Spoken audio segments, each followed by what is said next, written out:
주님을 찬양합니다. 이번 주에는 2013년 봄 장로들과 책임 형제님들에게 주신 메시지 6번을 우리가 함께 누릴 수 있도록 여전히 요점을 정리하는 시간을 갖도록 하겠습니다. 6번의 제목은 생명의 사역입니다.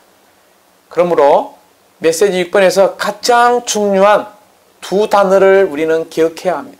첫 번째는 생명이라는 단어, 두 번째는 바로 사역이라는 단어입니다. 먼저 밑에 나오는 이 성경 구절은 이 중요한 두 단어의 근거에서 보신다면 우리가 어디에 밑줄을 그어야 하는지 금방 찾을 수 있을 것입니다. 두 중요한 단어는 생명, 바로 사역이라는 단어를 붙잡으시기 바랍니다. 먼저 요한일서 5장 14절부터 17절을 쭉 읽어보시고요. 바로 16절 중반절에 보면 곧 죽음에 이르지 않는 죄를 짓는 사람들에게 생명을 줄 것입니다 라고 말하고 있습니다. 거기에 생명을 줄 것입니다. 고린도후서 3장 6절은 바로 하나님께서 우리를 새 언약의 사역자들이 되기에 충분한 자격이 있게 하셨습니다. 이게 뭡니까? 바로 새 언약의 사역자들이 나옵니다. 또한 마지막 줄에 보면 그 영은 생명을 주시기 때문입니다 라고 말하고 있죠. 생명이라는 단어, 사역자라는 단어에 우리가 밑줄을 그어야 되겠습니다. 고린도후서 4장 1절은 그러므로 우리가 긍휼을 받아 이 사역을 받았으니 우리는 낙심하지 않습니다. 여기에 바로 이 사역이 나오죠. 고린도후서 4장 12절은 그러므로 죽음은 여러분 안에서 우리 안에서 활동하고 생명은 바로 여러분 안에서 활동합니다. 이렇게 생명이라는 단어에 밑줄을 그시기 바랍니다. 마지막 에레미야 2장 13절은 너무나 중요한 구절이죠. 내 백성이 몇 가지 악을요? 두 가지 악을 행하였나니 곧 그들이 생수의 근원이 되는 나를 버린 것과 스스로 웅덩이를 판 것인데 바로 그것은 그물을 가두지 못하는 터질 웅덩이들이라고 말하고 있습니다. 여기에 생수의 근원에 밑줄을 그시기 바랍니다. 그러면 이 메시지를 추구할 때 생명, 사역, 생명 이거는 너무나 밀접한 관계를 가지고 있습니다. 왜냐하면 생명이었다면 사역이 없기 때문입니다. 그러므로 또 한 가지 우리가 기억해야 되는 것은 바로 그 사역과 이 사역에 대해서 좀 차이점을 우리가 기억할 필요가 있다는 것입니다. 먼저 우리가 그 사역이라고 이야기할 때 이 사역은 바로 우주적인 유일한 사역, 심지어 신약의 사역, 새 언약의 사역을 이야기하고 있으며 하나님의 신약 경륜을 수행한 것이라고 말할 수 있습니다. 그러나 정간사가 빠진 바로 사역이라는 단어는 바로 그 사역 아래에서 바로 어떤 일을 하거나 어떤 봉사를 하는 것을 말하고 있다는 것입니다. 그러면 정간사 그 사역, 정간사가 없는 사역의 차이점을 우리가 분명히 기억하시기 바랍니다. 그리고 이 메시지 6번은 사랑하는 딕테일 행님께서 전하셨죠. 그러므로 우리가 이 서론에 볼 때에 서두의 이 부담의 말씀에 이 6가지를 우리는 기억할 필요가 있습니다. 첫째, 이 사역은 성경 안에서 볼 때 구약에서든 신약에서든 그 사역은 바로 하나님의 언약에 근거한다는 것입니다. 먼저 기억할 것은 이 사역은 하나님의 언약에 근거한다는 것이죠. 그러므로 그 언약을 수행하는 것이 바로 사역이라는 것입니다.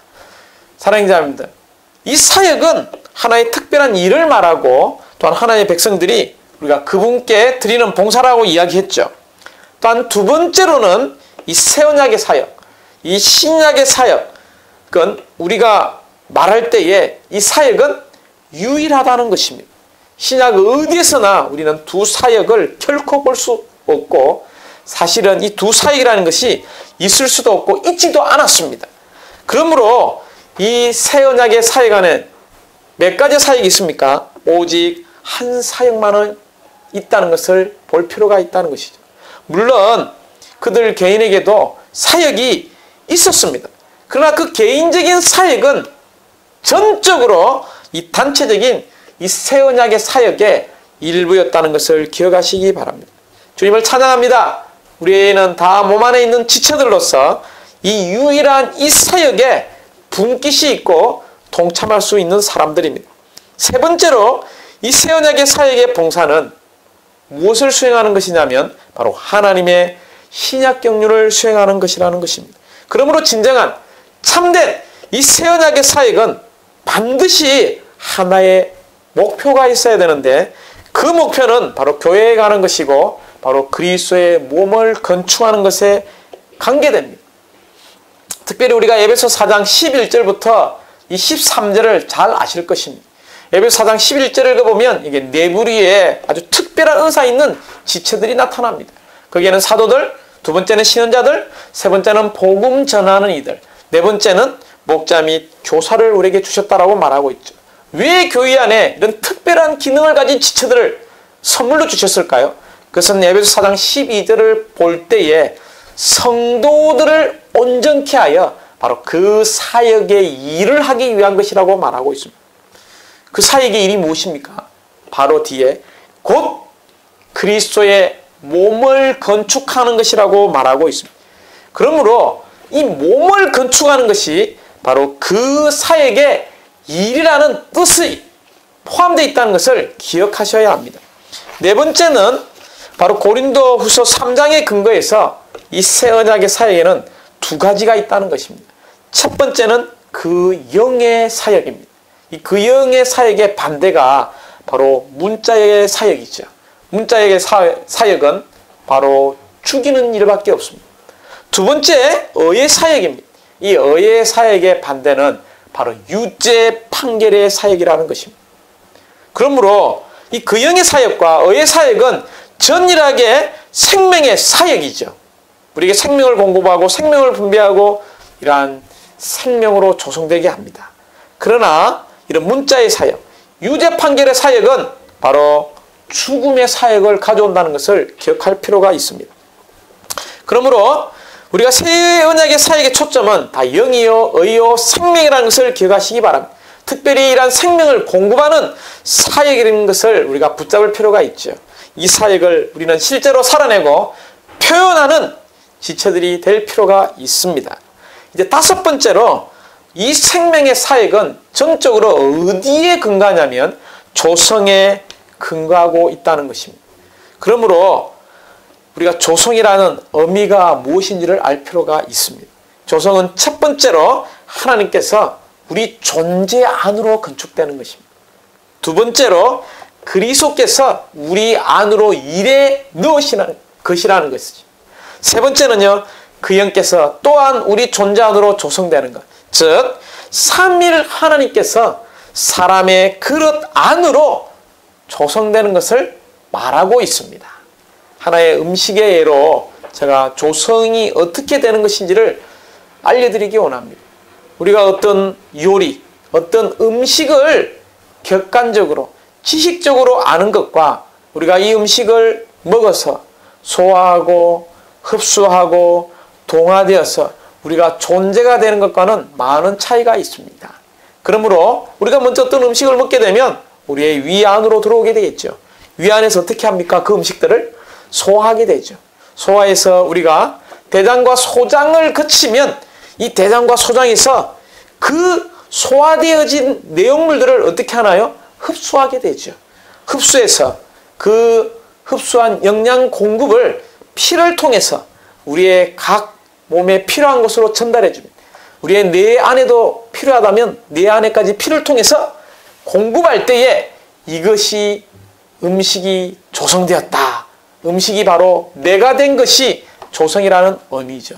그러므로 이런 삼위일 하나님께서 다만 객관적인 지식으로 우리가 아는 것이 아니라 이분이 우리 안에 분배되어서 이러한 주님이 우리에게 체험되고 우리 안에서 누려질 때에 심지어 우리의 존재가 될 때에 삼위일 하나님이 우리와 완전히 하나로 될 때에 이것이 바로 조성이라는 의미라는 것입니다. 이제 여섯 번째 마지막 항목이죠. 이 사역의 산출입니다. 이러한 사역은 그냥 산출되는 것이 아니죠. 특별히 고난을 통해서 소모시키는 압력을 통해서 마지막은요 십자가에 죽이는 일을 통해서 바로 사역이 산출된다는 것을 볼 필요가 있습니다. 이런 고난과 소모시키는 압력과 십자가에 죽이는 일을 통하여 우리는 그리스도의 측량할 수 없는 풍성으로 우리가 조성되게 될 것이고 심지어 이러한 사역으로 산출되게 될 것입니다. 특별히 신약에서 우리는 바울 형제님의 일생을 너무나 잘 알고 있습니다. 바울은 정말 자신의 힘에 지날 정도로 어쩔 때는 큰 압력을 받았습니다. 심지어 절망적인 상황, 소망이 끊기는 상황, 이러한 상황 가운데서 바울 형제님이 했던 유일한 한 가지 일은 자기 자신을 신뢰하지 않고 부활의 하나님을 신뢰했던 것을 바로 배우고 체험했다는 것입니다. 심지어 그러한 상황 가운데서 그 영을 생명으로 누린 것을 우리는 볼 수 있습니다. 그런 압력 가운데서 그런 더 깊은 방식으로 하나님을 누리고 체험했다는 것을 우리는 알고 있습니다. 이럴 때에 사역이 산출된다는 것을 볼 필요가 있습니다. 이제 우리가 6주 개요 113페이지를 펴보시기 바랍니다. 이번 메시지는 노마자가 3개로 되어 있죠. 노마자 1번의 중심 부담은 바로 생명의 사역의 필요에 대해서 말하고 있고, 로마자 2번은 바로 이런 생명의 사역의 공급에 대해서 말하고 있습니다. 우리가 생명의 사역의 필요성을 보고 이러한 생명의 사역을 공급하는 사람이 되기 위해서 우리는 노마자 3번에서 생수의 원천이신 우리는 하나님을 체험하고 누리고 심지어 그분을 우리의 유일한 근원으로 삼아야 된다는 것입니다. 그러므로 로마자 1번, 2번, 3번이 우리에게 너무나 분명합니다. 먼저 로마자 1번을 보시기 바랍니다. 이런 생명의 사역에 필요죠. 왜 필요합니까? 우리가 그리스도의 몸을 건축하고 한 지방 교회를 건축하기 위해서는 바로 이런 생명의 사역이 필요하다는 것입니다. 우리가 주님의 회복 안에서 무엇이 필요합니까? 바로 이런 생명의 사역이 필요하죠. 근데 왜 교회 안에 이런 생명이 부족하게 느껴집니까? 이런 생명의 체험, 생명의 성장이 왜 부족하다고 느껴집니까? 그러므로 교회의 모든 문제는 생명이 부족할 때 생긴다는 것을 기억할 필요가 있습니다. 생명의 사역이 부족한 유일한 이유는 바로 생명의 사역자들이 부족하기 때문입니다. 우리는 이런 메시지를 추구할 때 저를 포함해서 모두가 생명을 공급하는, 생명을 분배하는 생명의 사역자들이 되어서 교회 안에 생명이 풍성하고 교회 안에 생명이 나날이 증가하는 이러한 교회 생활을 갖기 원합니다. 그러므로 우리는 주님 앞에 이렇게 기도할 필요가 있다는 것이죠. 주 예수님, 주님의 회복을 위해서, 내가 생활하고 있는 교회를 위해서, 또 사랑하는 지체들을 위해서 나는 참된 생명의 사역자로 조성시켜 주십시오. 이것이 우리의 깊은 속에서 하나님께 드리는 열망의 기도가 되기 원합니다. 먼저 A번은 사역은 조성에 근거한다. 이게 조성이라는 단어에 밑줄을 그어야 되겠죠. 왜냐하면 조성이 없다면 결코 사역이 없기 때문입니다. A번의 1번, 이 조성은 어떤 조성입니까? 바로 그리스도께서 소유하시고 심지어 도달하시고 획득하신 모든 것, 심지어 그분 자신의 존재가 우리의 존재 안으로 조성되는 것을 말하고 있는데, 이 조성을 2번에서 바로 생명 안에서 생명으로 조성된 것이라고 말하고 있습니다. 왜냐하면 그리스도가 생명이시기 때문입니다. 심지어 이렇게 생명으로 조성된 것이 3번에 보면 삼일 하나님으로 조성된 것이라고 말하고 있습니다. 이런 그리스도의 존재, 그리스도께서 소유하시고 또한 도달하시고 획득한 모든 것으로 조성된 이런 생명의 조성, 심지어 삼일 하나님으로 이 조성된 것은 하나의 목표를 가져오는데 그것이 4번이죠. 그 목표, 목적은 바로 생명에 이르게 하는 하나님의 의를 가져온다는 것입니다. 우리가 이런 놀라운 하나님의 목적, 목표에 이르기 위해서 우리는 새 언약의 사역자들이 되어서 B번에 부활의 하나님을 체험하고 부활의 하나님을 공급할 필요가 있습니다. 누구와 같이요? C번에 보면 요한의 사역과 같이 우리는 생명을 보수하는 오늘날의 사역자들이 될 필요가 있습니다. 이제 로마자 2번은 바로 영원한 생명을 소유하고 체험하고 누리는 우리는 이 생명을 어떻게 해야 됩니까? 바로 몸의 다른 지체들에게 자기의 중요한 단에 밑줄을 그어야 되겠죠. 공급해야 한다는 것입니다. 그러므로 로마자 2번의 제목이 뭐라고 이야기했습니까? 바로 생명의 사역의 공급이라는 것이죠. 우리가 생명의 이런 사역을 공급하기 원한다면 A번입니다. 우리가 넘치는 여분의 생명을 가지고 있어야 된다. 우리가 생명이 공급할 때에 생명이 부족하고 여분의 이런 생명으로 충만해 되어 있지 않다면 어떻게 우리가 생명을 공급할 수 있겠습니까? 우리의 넘치는 여분의 생명을 우리가 갖기 원합니다. 우리가 갖기 원합니까? 그렇다면 우리는 먼저 요한일서 5장 16절에서 이것을 구하는 사람들이 되어야 하고 또한 구했으면 생명을 주는 사람이 되어야 합니다. 우리가 구한다는 의미가 1번에 뭡니까? 바로 기도하는 것이죠. 다만 하나님의 생명을 흘러보내는 깨끗한 통로, 깨끗한 당신의 도구가 되어야 한다는 이런 기도하는 사람, 구하는 사람이 되어야 하죠. 2번에 보면 이제 이런 생명의 생활이 필요하다는 것입니다. 우리가 기도할 뿐만이 아니라 반드시 이러한 신선 생명이 우리 안에 어떻게 해야 합니까? 거해야 하죠. 거하고 나서는요, 우리가 이 생명 안에서 살고 행하고 처신해야 되죠. 이럴 때에 3번에 보면 우리는 생명의 통로로서 바로 이러한 생명을 몸의 다른 지체들에게 흘러보내는 너무나 주님이 사용하는 통로로서 공급하게 될 것입니다. 이제 마지막 로마자 3번입니다. 3번은 바로 생수의 원천이죠. 이 생명의 사이에서 가장 중요한 것은 바로 우리가 생수의 원천이신 하나님을 체험하고 누리고 심지어 그분을 유일한 근원으로 삼을 필요가 있다는 것입니다. 로마자 3번 A에 보면 바로 그분은 우리의 뭐가 되었습니까?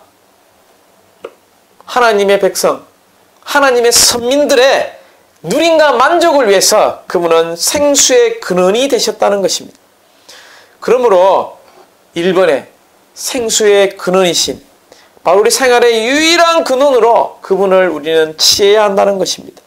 2번은요, 우리가 그런 생명을 우리의 생활 가운데서 유일한 생수의 원천으로 우리가 취할 때에 우리는 내적으로 그분의 생명과 본성을 소유할 뿐만이 아니라 외적으로 그분의 형상과 모양을 지닌 한 무리의 사람들로서 그분을 단체적으로 표현하게 될 것입니다. 이것이 바로 생수의 원천이 되신 목표라는 것입니다. 그 목표는 다시 한번 강조하죠. 그분의 증가인 교회를 산출할 것이고 심지어 그분을 표현하는 그분의 충만이 될 것입니다. 그러므로 교회는 무엇입니까? 만물 안에서 만물을 충만케 하시는 그분의 표현인 것을 기억하시기 바랍니다. 이런 교회가 3번의 A번에 보면 바로 한 배필이요 한 신부라는 것입니다. 이것은 그분께서 그리스도께서 증가되시고 바로 확장된 단체적인 그분의 표현이라는 것입니다.